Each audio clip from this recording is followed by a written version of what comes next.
Gardening में कुछ ऐसी गलतियां मैंने की हैं जिसकी वजह से मैंने बहुत नुकसान झेला है, तो मैं चाहती हूँ कि आप वो गलतियां ना करें। तो जी सबसे पहले आप मुझे जान लीजिए, मैं हूँ अलीशा और स्वागत करती हूँ आपका मेरे यूट्यूब चैनल अलीशा सिंगला में, जिसमें हम बात करते हैं गार्डनिंग के बारे में, किचन टिप्स के बारे में और लाइफस्टाइल के बारे में।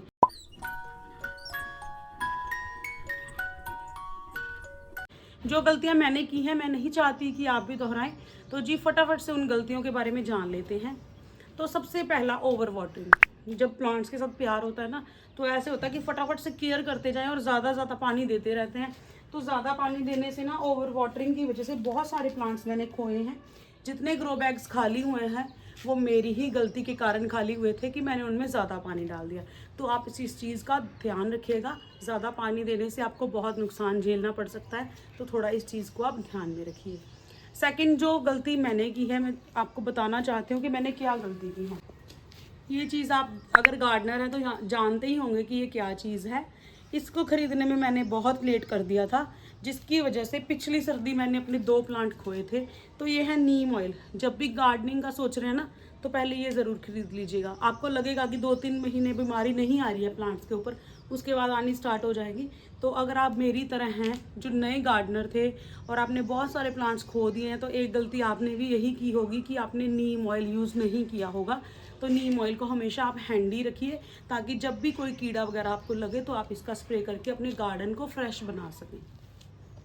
तीसरी गलती जो मैंने की है वो है जो चिकनी मिट्टी में पौधे लगा के। वो मैंने की थी स्टार्टिंग में, जैसे नर्सरी वालों ने पौधा दिया, निकाला, बिना रूट्स खोले ऐसे ही लगा दिया, जो मिट्टी है वही लगा दी।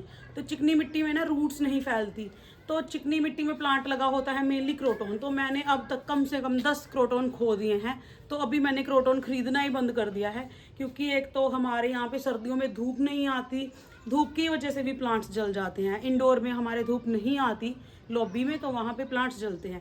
तो आप भी अगर इसी तरह से गलती करते हैं तो मिट्टी लूज़ करके और दूसरी मिट्टी जो बहुत हेल्दी होगी, जिसके अंदर हम चावल का छिलका डालेंगे, किचन वेस्ट डालेंगे और पत्तियाँ डालेंगे, वो मिट्टी इस्तेमाल करोगे तो आपके प्लांट्स को कुछ नहीं होगा।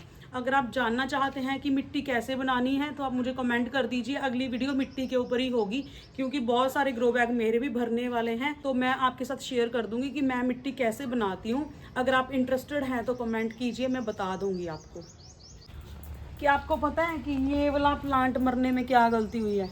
ये प्लांट इसलिए मरा है क्योंकि ये फुल धूप में रहा है। वैसे तो मैंने ग्रीन नेट लगाई थी, मेरे भी आउट ऑफ कंट्रोल थी सिचुएशन, लेकिन अगर मैं इसको थोड़ा सा उठा के इधर उधर कर देती तो शायद ये प्लांट बच जाता, जो अब रिवाइव नहीं हो रहा है। तो ज़्यादा धूप के कारण निगलेक्ट किया प्लांट्स को, जिसकी वजह से मैंने अपने इतने अच्छे 2-3 साल पुराने प्लांट को खो दिया है। तो आप ये गलती नहीं करेंगे। ज़्यादा अंधेरे में रखने से भी सैपलिंग्स ख़राब होती हैं और ज़्यादा धूप में रखने से भी प्लांट्स ख़राब होते हैं, तो ध्यान रखिए इस चीज़ का। नेक्स्ट जो गलती हम करते हैं कि हम ना वीड्स नहीं निकालते। जो प्लांट्स हम ग्रो करते हैं उसके अंदर घास फूस उगती रहती है, हम नहीं निकालते, तो वो ना उसकी जड़ें इतनी लंबी हो जाती हैं कि वो हमारे जो प्लांट हमने लगाया है उसकी रूट्स को डिस्टर्ब कर देती हैं। तो ये गलती अगर आप भी कर रहे हैं तो प्लीज़ वीड्स को साथ के साथ जब भी आप देखते हैं, अगर आपको नहीं पता कि ये वीड है या नहीं है, आप ना गूगल लेंस पे स्कैन कर लीजिए। अगर तो कोई प्लांट है तो रखा रहने दीजिए, अगर लिख के आ रहा है कि वीड है तो उसको उखाड़ दीजिए, वरना आपके प्लांट्स को बहुत नुकसान होने वाला है। मिट्टी का सारा न्यूट्रिशन ही वीड्स ले लेते हैं, तो प्लांट की ग्रोथ कैसे होगी आप बताइए, है ना? तो वीड्स निकालना ज़रूरी है। एक गलती और दिखाती हूँ आपको, जो गलती भी बोल सकते हैं और चालाकी भी बोल सकते हैं। इस ग्रो बैग को देखिए, है ना? क्या आप काउंट कर सकते हैं कि इसके अंदर कितनी वेलें हैं? इतनी वेलें क्यों है ना? क्योंकि मैंने इनको टाइम पे ट्रांसप्लांट नहीं किया। एक तो वेदर अच्छा नहीं था, प्लस मुझे ट्रांसप्लांट करने वक्त डर लगता है कि मेरी वेलें ख़राब ना हो जाएं। तो इसको मैंने ऐसे ही छोड़ दिया और ये पूरा इस तरह से कवर हो गया और इसने पूरे ऐसे करके ग्रो बैग्स को कवर कर लिया। सेम ही ये वाला प्रोसेस हुआ है। तो अभी इसका मेरे पास कोई सोल्यूशन नहीं है, तो मेरे वाली गलती आप नहीं करेंगे। जब भी आपको लगे कि आपको ट्रांसफ़र करनी है सैपलिंग्स, तो साथ के साथ आप ट्रांसफ़र करें, ताकि आपके प्लांट्स की जो ग्रोथ है वो रुके नहीं और अच्छे से चलती रहे। नेक्स्ट गलती हम गार्डनर्स पता है क्या करते हैं? कभी हम सुबह छत पे आते हैं, आधे प्लांट्स को पानी दे देते हैं और जल्दबाजी में देखिए ये नतीजा हुआ है। मैं इसको पानी नहीं दिया और मिट्टी देखिए कितनी सूखी पड़ी है इसकी, है ना? तो ये गलती नहीं करनी है। जब भी आप पानी देना तो वाइजली सारे प्लांट्स को पानी दीजिए। जो गीले हैं उनको छोड़ दीजिए, अदरवाइज़ अगर ज़्यादा टाइम ये ऐसे रहेगा तो सारे फूल झड़ जाएंगे और फ्लावर्स कन्वर्ट नहीं होंगे। फूल झड़ने का मेन कारण होता है ओवर वाटरिंग, जब बिल्कुल प्लांट्स को ड्राई रखना। तो टाइम टू टाइम वाटरिंग आप भी करिए, ये वाली गलती आप नहीं करना, वरना आपके भी जो प्लांट्स हैं वो ख़राब हो जाएंगे। टचवुड मेरी पहले ही नज़र पड़ेगी तो मैं पानी दे दूँगी तो ये प्लांट्स रिवाइव हो जाएंगे, जो 1 या 2 पौधों में मैंने पानी नहीं दिया है। तो ये गलती आप नहीं करेंगे। एक ये गलती कर देते हैं हम ना, अपने प्लांट्स को प्यार बहुत करते हैं तो इनको प्रून नहीं करते। अगर प्रून नहीं करोगे ना तो ऐसी हालत हो जाएगी। ये देखिए कितना लंबा हो गया है, ये लैगी हो गया है और इस पर ना तो कोई फ्लावरिंग हो रही है और ना ही कोई फ्रूटिंग हो रही है ना। तो मैं यही दिखाना चाहती थी आपको, इसलिए मैंने इसको प्रून नहीं किया था कि जब भी आपको लगे कि किसी प्लांट की ग्रोथ बड़ी हो रही है, लैगी हो रहा है प्लांट, तो आप ऊपर से इसकी प्रूनिंग कर दीजिए। इस तरह से इतनी कर देंगे तो ज़्यादा ब्रांचेस आएंगी और ज़्यादा फल फूल आएंगे, तो ज़्यादा हमें फ्लावरिंग मिलेगी, ज़्यादा मिर्चियाँ मिलेगी। तो इनको मैं मिट्टी में ही लगा दूँगी, क्या पता कटिंग्स भी सर्वाइव कर जाएं। ठीक है, तो आपको टाइम टू टाइम प्रूनिंग भी करनी है प्लांट्स की। नेक्स्ट चीज़ जो हम इग्नोर कर देते हैं, हम ना पिंचिंग नहीं करते। ये देखिए जी, वेलों की पिंचिंग टाइम टू टाइम ज़रूरी है। अगर आप इस तरह से पिंच करेंगे ना, यहाँ से तो यहाँ से 2 ब्रांचेस निकलेंगी तो वेल घनी होगी और फीमेल फ्लावर्स ज़्यादा आएंगे। फीमेल फ्लावर ज़्यादा आएंगे दैट मीन्स फ्रूट्स ज़्यादा आएंगे। तो वेलें तो लगा ही रहे हैं, तो इस तरह से पिंचिंग करिए। 1G 2G और 3G कटिंग को आपको अगर नहीं पता तो मैं आपको बता दूंगी अगली वीडियो में। तो उस तरह से अगर आप कटिंग्स करोगे तो आपकी वेलें बहुत अच्छी चलेंगी। नेक्स्ट गलती बताऊँ आपको, आपने लास्ट टाइम अपने प्लांट्स को फर्टिलाइज़ कब किया था?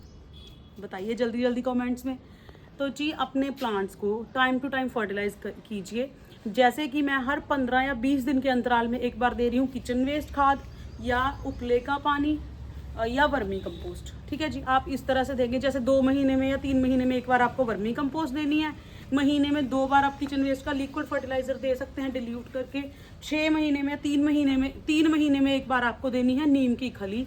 अगर नीम की खली अवेलेबल नहीं है तो जब ग्रो बैग भरते हैं ना, तो नीचे नीम की पत्तियां डालें तो कीड़े नहीं आएंगे और रूट्स अच्छी बनी रहेंगी, तो आपके प्लांट्स में कोई फंगस नहीं लगेगी। वैसे बहुत सारे ऐसे फर्टिलाइजर्स हैं जो हम घर पे बना सकते हैं, तो फ्री के फर्टिलाइज़र यूज़ करें और मेरी वीडियोस देखें, आपको पता चल जाएगा कि मैं कौन कौन से फर्टिलाइज़र की बात कर रही हूँ। उस वीडियो में मैंने आपको कम से कम 10 लिक्विड फर्टिलाइज़र बताए थे जो आपके प्लांट्स के लिए काफ़ी अच्छे हैं, तो आप वो इस्तेमाल कर सकते हैं।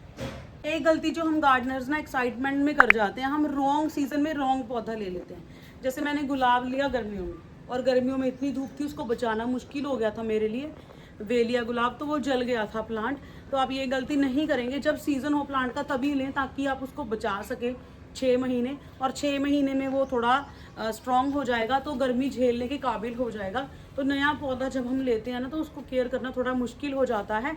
तो ऑफ सीज़न कभी भी पौधे ना लें, टाइम टू टाइम जब भी टाइम आए तब पौधा लें, क्योंकि अगर आप चाहते हैं पैसे बचाना तो प्लांट्स जाएगा तो वो पैसे भी आपके वेस्ट हो जाएंगे। सिमिलरली इसी तरह की एक गलती हम और करते हैं। क्या करते हैं? सीड्स को हमें पता नहीं होता। जैसे हमने मान लीजिए कॉम्बो मंगा लिया, किसी भी वेबसाइट से कॉम्बो मंगा लेते हैं और पता तो है नहीं कि कौन से विंटर वाले हैं कौन से समर वाले हैं, उठाए पैकेट्स और डाल दिए। ठीक है जी, तो ये गलती करते तो वो जर्मिनेट नहीं होते, कॉम्बोज जो बनाए थे वो भी वेस्ट हो जाते हैं, पैसे भी वेस्ट होते हैं, प्लस एनर्जी भी वेस्ट होती है, मूड और ख़राब हो जाता है। तो जब भी सीड लगाएं ना, पहले आप सर्च कीजिए कि उन सीड्स का प्रॉपर टाइम क्या है, तब लगाएं। एक्साइटमेंट में ज़्यादा सीड्स मत लगाइए, आपको उसके बाद हरासमेंट ही होगा कि मैंने क्यों लगाए ये सीड्स।